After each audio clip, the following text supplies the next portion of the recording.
For the younger generation, could you introduce yourself, please? Hi, my name is Darren Chan. I practice Kyokushin or karate, and I've been doing that for about 38 years. Okay. What made you choose Kyokushin? I chose Kyokushin later on in my career, or in my karate career. I actually started in a style called Jutsu Kai, which was an offshoot of Kyokushin. There was a chap called Bernard Cretan that was a bit of a legend in Kyokushin days in the late 70s.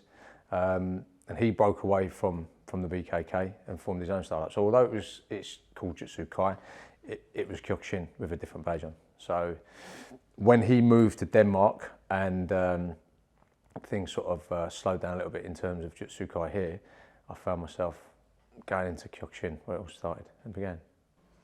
When did you make the crossover and who was your first Kyokushin instructor?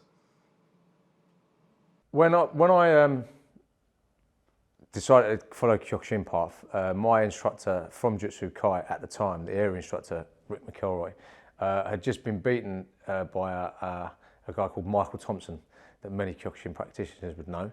And at the time, as a young kid, I found myself worshipping Rick McElroy, and he was the man, and I just saw this man beat the man. And I thought, well, if that's the man beating the man, who's that man? So I found myself asking a lot of questions about Michael Thompson, and then carried on following his career. And obviously Felix Tamaza came into that picture as well. So it was always my intention to go to Crystal Palace, follow Felix, and hopefully meet Michael Thompson, which happened. And I ended up training first of all with Felix and Michael Thompson. And how long ago was that? Can you remember the years? When I crossed over and started in Kyokushin and followed into Crystal Palace with Felix and Michael Thompson, it was 1997, 98. So I was about 20 when. So I'd been watching the knockdowns, you know, the Britishers at Crystal Palace, and then around about 20 years old, I made that jump going to Crystal Palace and finding those guys. In actual fact, I was doing door work and met Felix on the door, and that's how that started. So randomly, it's a small world, and I met him on the door. In your opinion, what difference has Kyokushin made to your life? Karate and Kyokushin mean so much to me in terms of, you know, my life. So a lot of people won't understand. So without sounding horrible, like people like my wife or people around me that don't do karate or practice karate don't sometimes understand, don't get that feeling that you get with karate, the camaraderie, the feeling of a family, and it's another family outside of your immediate family. You know, you grow up with people in karate from a young age. You get into teams, you go away with them, so you know you get that bond, that strong bond. And I think karate for me, when all around me is going wrong, has always been my place of solace. It's always been the safe haven. I go there to just shut away from everything. So, and the people around you, you'll find over the years, you can rely on them, and they're your family. They're your extended family. So that's what karate means to me. And I think there've been times throughout my life where I've maybe slowed down with karate and stepped away, but it always pulls me back. There's something that I'm deeply connected to it, so I keep getting pulled back to it.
Or I don't know if I can do it, and you just refer back to how you were brought up.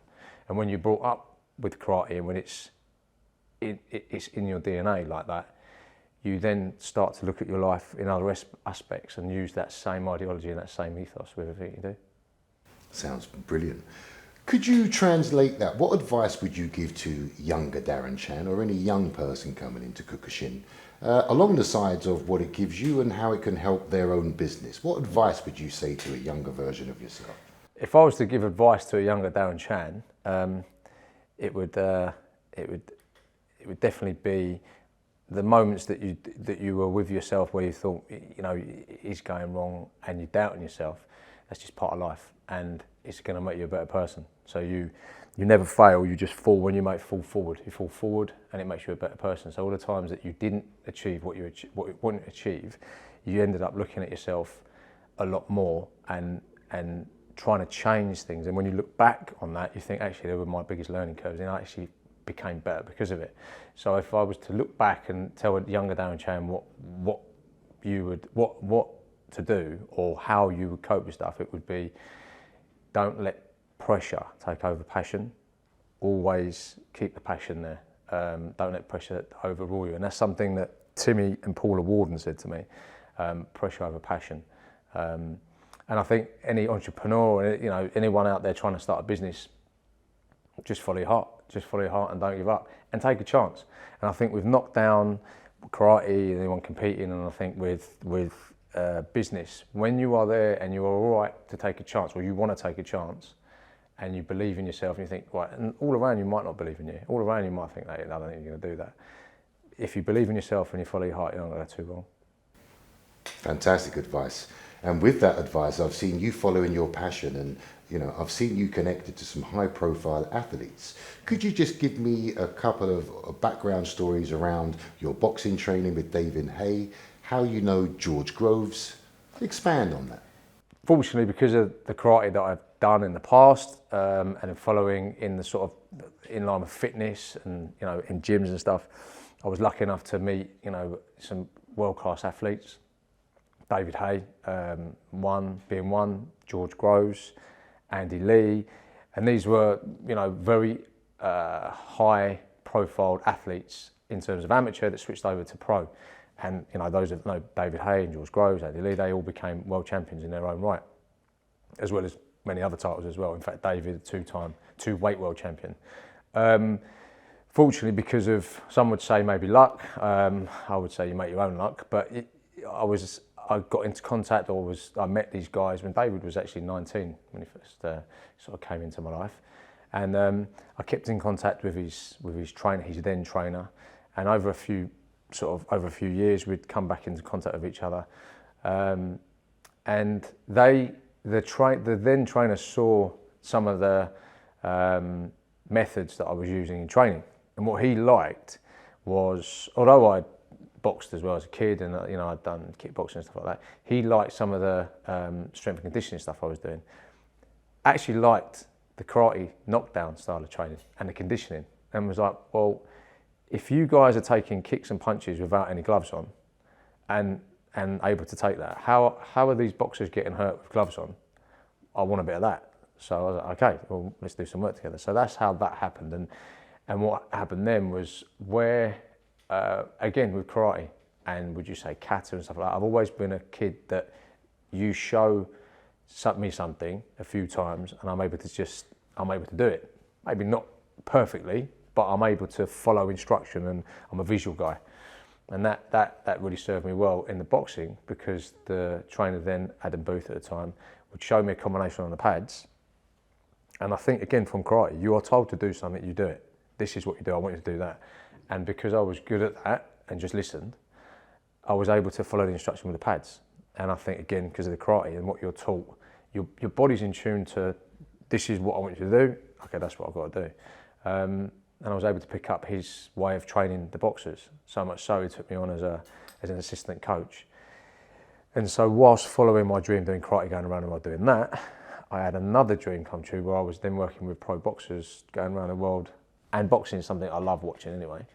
So I followed that passion and was able to go around the world with those guys and be in their corners at MGM, Vegas, Madison Square Garden, you know, and walk down those halls that Ali walked down and things like that into the ring. So it was nice. Right, this is me, George Groves, former WBA super middleweight boxing champion, and I've come all the way to Venice in search of someone who could graft me as hard as Darren Chan, the man, the maestro, the fella who got me teak tough all them years ago, and I never forgot the lessons and brutality they put me through. He would let me punch him in the chest bare fist, as well as him try and punch me in the chest bare fist, but he was kind of hindered in that I'm twice his size and double hard, so it was impressive from him.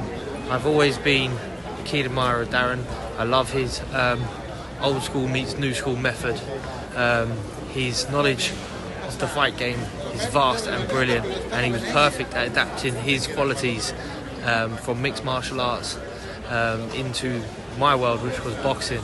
So he understood the fundamentals of boxing and what was required to get the best out of myself, and then would develop fantastic exercises that would partner those patterns of movement and strengths that is needed. So, message for you, Darren, you the man, all the way from Venice. Fantastic.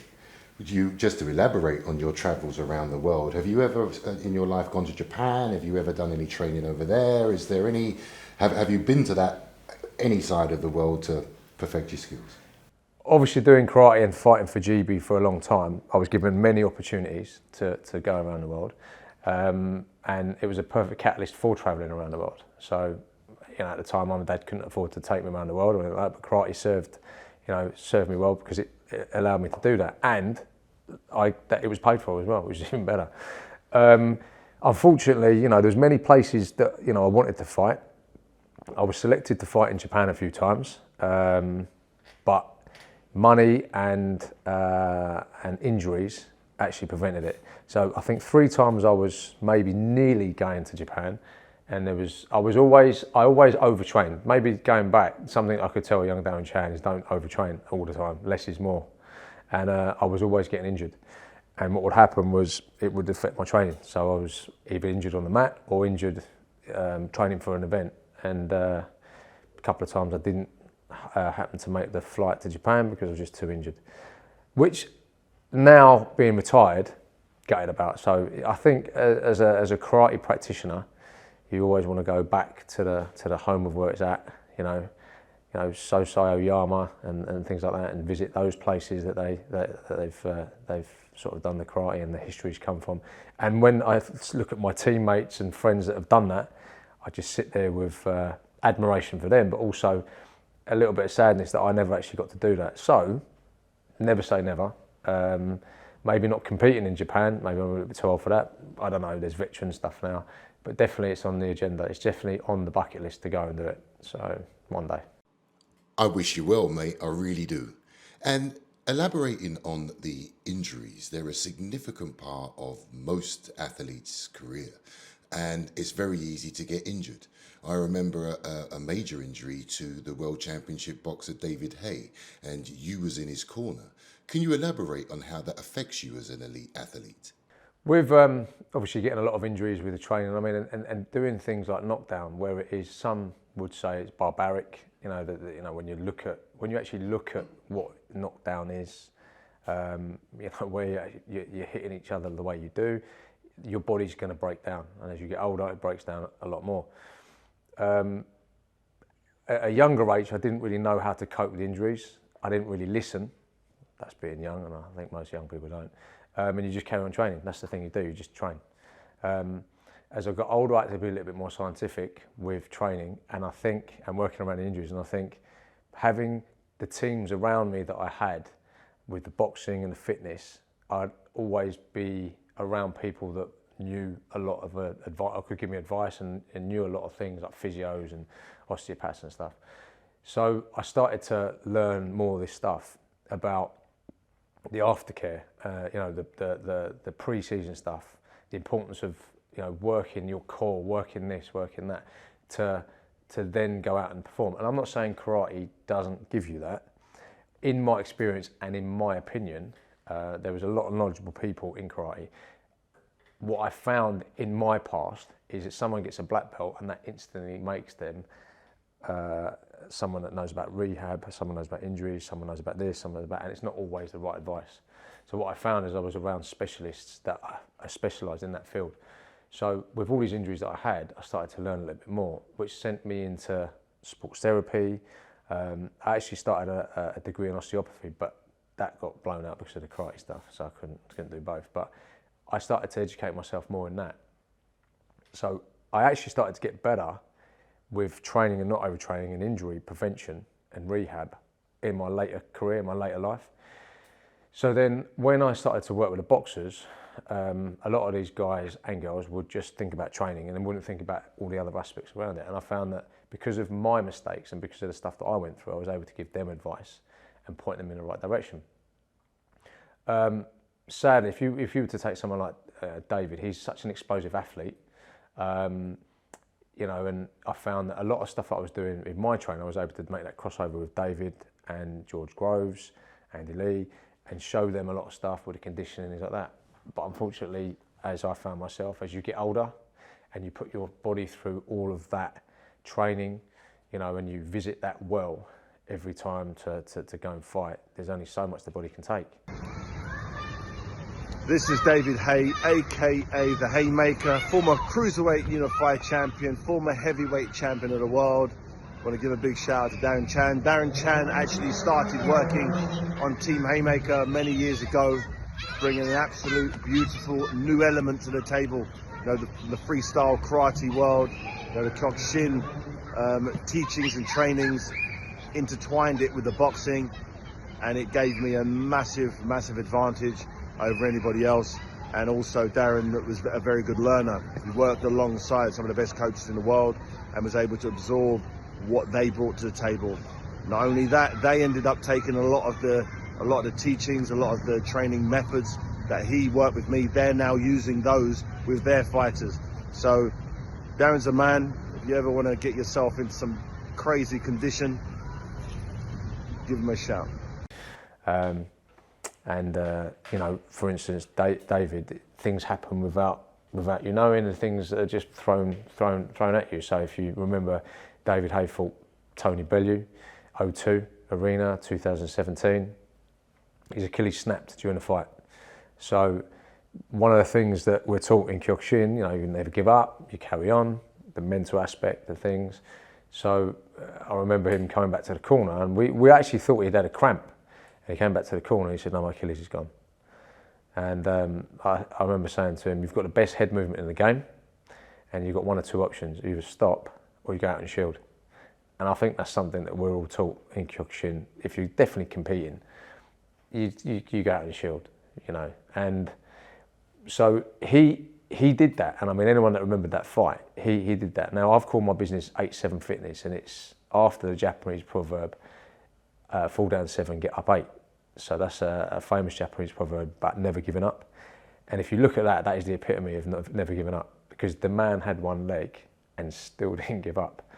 And weirdly enough, I used to think it was just all about winning. I used to think about, people will give me praise if I go out and knock people out and win. If you just go out and fight and show you've got that heart as well, you can get a lot more praise. And it's about how you conduct yourself during that fight. And he found that, you know, he had things thrown at him when he had injuries before. He did that fight, unfortunately lost it, but the praise and admiration he got from the world from that, you know, was you know, madness. But again, it's that Kyokushin mentality. So it's like the old adage, you learn more from defeat than you ever do in victory. yeah, 100%. With your fantastic all-round knowledge and obviously injury skills, have you ever thought of opening your own dojo? With everything I've learned and these skill sets that I've been shown and you know, and attained over the years, for me, my karate journey and karate career has changed over the years. It's kind of been on the back burner for the last few years, and I haven't opened the dojo. I haven't really thought about what it is I want to do in terms of karate teaching just yet. Because my amateur boxing club's really sort of going off really well. And I think we're trying to rebuild that from the COVID side of things. And what I don't want to do is I don't want to start a dojo just yet whilst I'm trying to focus on rebuilding that.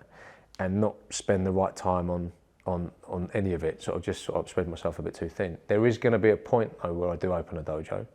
I do love teaching karate, and again, it's something that I just can't explain. It's the passion. This year I was asked to teach a seminar, and I did it, and I could have just stayed there for hours just teaching the seminar more and more and more and more, and the time went like that, and so that's just passion. And I think with the karate side of things, you know, like the boxing as well, you don't teach it for money, you teach it because you're passionate about it, and I want to do it because I'm passionate about it. So in answer to sort of those questions, I haven't opened the dojo just yet, but I am going to. That is definitely on the cards. That's really great to hear, mate, because I think you're a fantastic instructor. But where can someone come and find you right now to get the knowledge that you have? So we run a gym called 87 Fitness, again, play on the whole fall down 7, get up 8. And in that business, or under that umbrella, we've got an amateur boxing team. I think working with the pro boxers, we had amateurs coming in, and amateurs would turn over and becoming pro. And I really liked the journey from amateur to pro, them being kind of like a sponge, and you just try to help them create themselves, find their way, and then go on from there. I found a real passion in the amateur boxing, which is mad. When you look at my career, what I started out in, I've ended up teaching predominantly boxing now. And there is a crossover with, as I said, martial arts and the boxing, and I'm seeing that now. And the kids, you know, without blowing my trumpet, the kids and the adults that we've got are having success. And there's a lot of elements of karate that I'm bringing into their training. We've got a lot of kids coming through. And what I like is you've got a lot of kids from all walks of life. You've got kids that are in the foster care system. You've got kids that are, you know, who've got learning difficulties and stuff like that. And you're able to help and give back to those children. You work with the community as well. So we work with local police to get kids off the street. With the knife crime going through the roof, especially here where we are in South London, it's rife. So we're working with these teams of police and community support officers to try and get kids off the street, to try and give them a place to call a home from home, and to try and focus and direct them into something like I was, you know, put into something that gives them direction and purpose. So a lot of these kids that we have, there are adults as well, don't get me wrong, but we have a lot of children coming through. So a lot of these kids may not go on to become a world champion or become something big on TV or anything like that, but they will all go through a system where they feel safe, where they can get encouraged, where they can find that they get opportunities to travel the world. And that's really what I feel I was put on the earth to do. As I'm doing it and teaching it and being a coach, that's definitely where my passion is at. Okay, my final question is from me. How do you rate One Kyokushin? And what does Sammy and One Kyokushin mean to you? One Kyokushin and Sammy, who runs it, owns it, is in my eyes, it's a special thing. For instance, doing this. There's a lot of karate practitioners of yesteryear that just fly under the radar and they retire, and people, they may turn up at a tournament and someone says, oh, that person over there used to do something. You say, oh, does he? Did he? Did she? But I think with something like One Kyokushin and social media now, I mean, I'm quite old, so I'm just getting used to social media. You're able to see people of the past, of what they've done, what they've achieved, and it stays in the memory banks. It's there. So for me personally, when my children are sort of looking at Dad hobbling through the house and, you know, not being able to walk properly from you know, all the training I've done, they're able to look back at things like this. I think in terms of, on the flip side, youngsters coming through, looking at stuff. I mean, I do it now. I can sit in the car when I finish work or sit having a coffee and I start looking at One Kyokushin and I start seeing this guy or this girl that's won this, or this interview, or this training method. And it's something that can provoke more ideas with kids or people coming through the ranks going, oh, that's quite cool, I didn't know that. Oh, that's good. For instance, I just saw a lad, I can't think of his name now, I want to say DaCosta, it's not DaCosta, Sasha DaCosta I think it is, doing this Ashir Moshigiri, turned it into a Moshigiri, knocking someone out, and I've practiced that for the last week, trying to do that, based on what I saw on there. So it's something that can definitely give sort of more back to the generations coming up through, but also the people like myself that are now past it and old and like folkish, that, you know, we're remembered as well, which is equally nice. Fantastic. Darren Chan, I thank you for the interview. I thank you for your service to Kyokushin, and I thank you for your entrepreneurship to make a difference in young children's lives. Thank you very much for having me. My pleasure. Is that cool? Excellent.